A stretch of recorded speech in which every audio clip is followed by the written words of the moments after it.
Alright, and here we've got a WPC89 driver board and DMD controller board.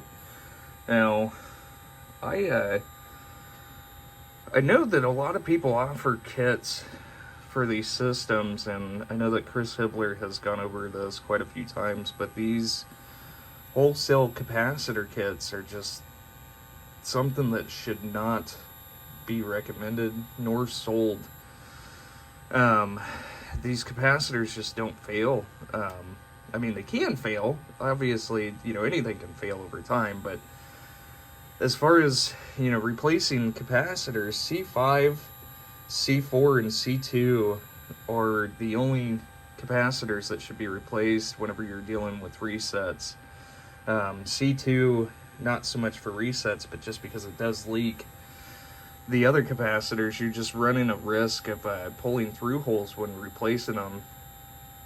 And this fan is new. I've never seen that thing here before, but I can tell you that it's not necessary. It's more of a placebo, kind of like the whole reset fix that they do for these WPCs, to where you plug in a adapter board here that I think what it does is it filters the 12 volts down to 5 volts from the connector instead of using the 5 volts off of the board. And that thing there, you will run into so many issues with putting that thing on your board. You're going to more often have resets than not by having the no reset board on there.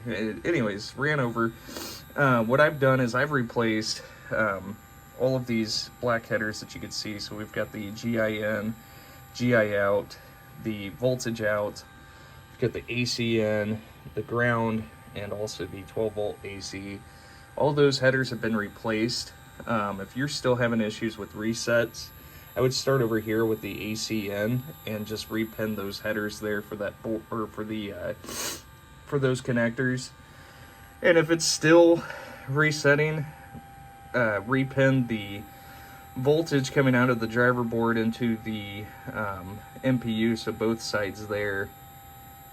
But I've had this thing burning in for a few days here on the bench, and I've had 0 resets. So DMD controller, we've got just brand new high voltage section rebuilt. I was able to use 2 of the previous sand resistors and replace the 10 watt that somebody had thrown on there.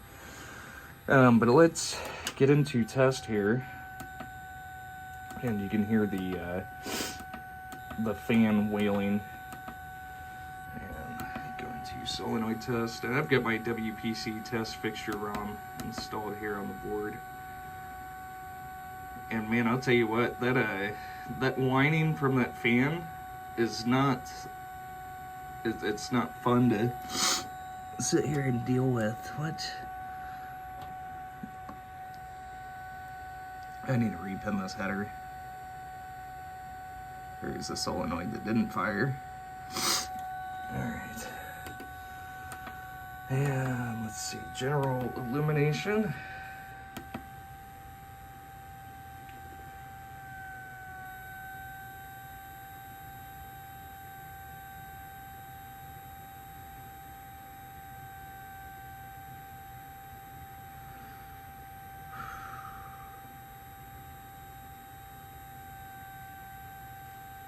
Last 2 there together, and GI is working 100%.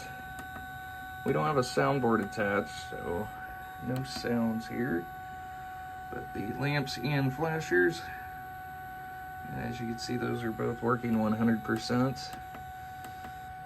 And we'll do the display test since we do have the DMD controller hooked up here, so we're just going to fly through the test.